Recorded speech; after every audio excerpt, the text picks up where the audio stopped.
Dr. Strengoit here, back after the end of HHN30. Did you get a chance to go this year? What were your top houses of the year? Let's talk about it right now.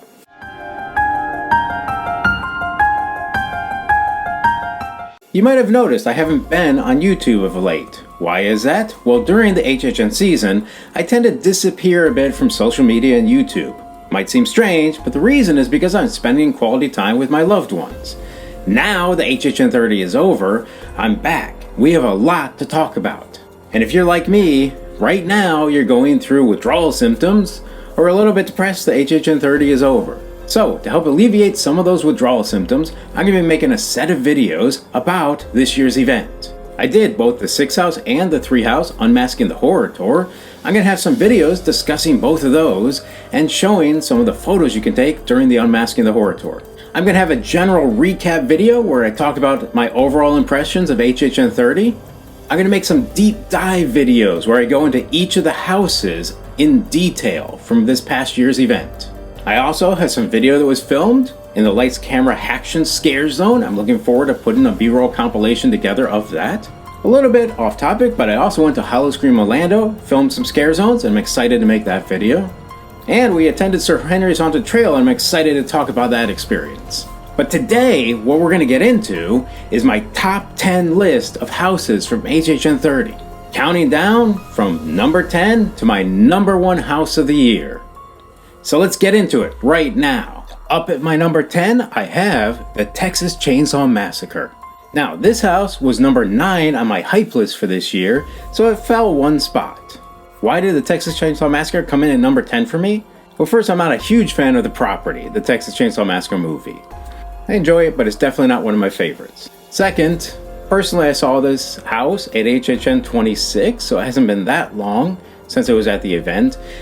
And frankly, I think that I prefer the HHN26 house to HHN30 house. Given the source material, I think this house could have been a lot scarier than it was. So it just missed the mark a little bit for me. Doesn't mean it was a bad house. Frankly, there were no bad houses this year at HHN30. At number 9, I have Puppet Theater Captive Audience. Now this was number 10 on my hype list, so it went up 1 spot. Universal did a good job with the set design. They also had some creepy puppets in there, a fun baby powder smell. But I personally just didn't connect very much with this house. I know a lot of people love the Puppet Theater house, but it just wasn't my cup of tea. At number 8, I have Welcome to Scary, Horror in the Heartland. This was number 7 on my hype list, so again, it fell 1 spot. This house was nice because it was definitely a fan service house. For those of us who are obsessed and have had the good fortune to be able to attend in prior years, this house brought back some memories.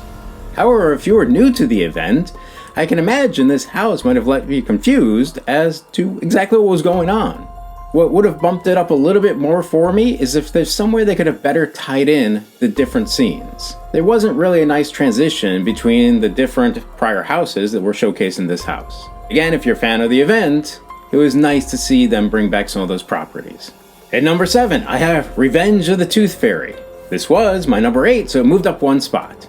This house might have fallen a little bit lower on my list because I got to see it last year during HHN Light.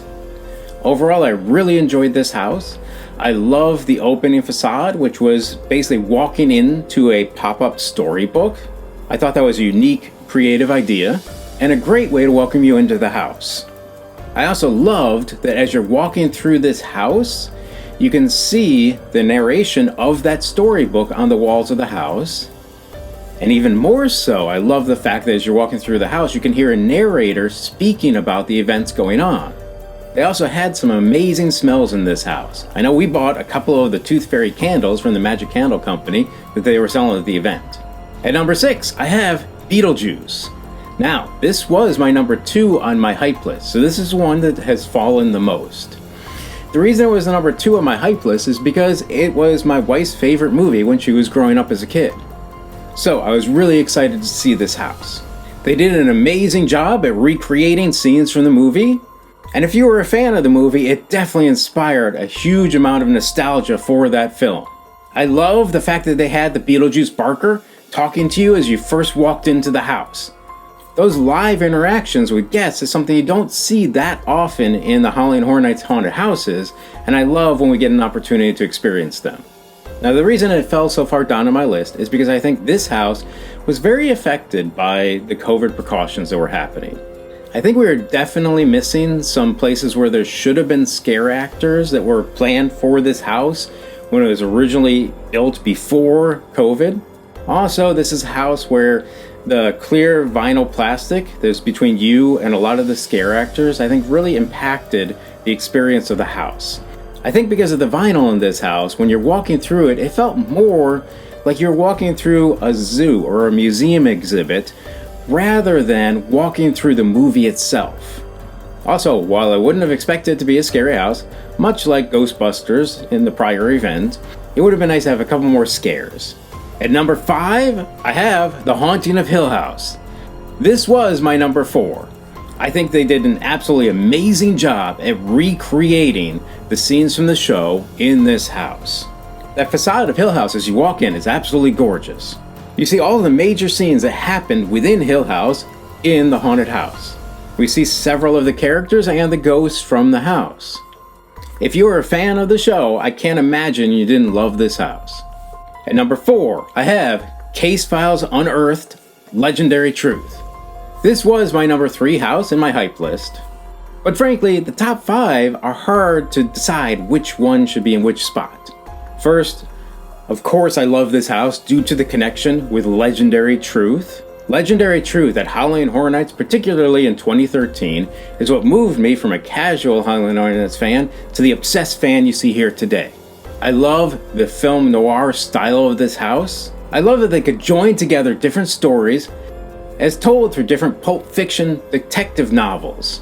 This was an amazing way to have a cohesive house even though it was about different stories. Again, this was a house that's something kind of unique. We had live interaction with a scare actor rather than a recorded audio loop. We had a live singer in this house.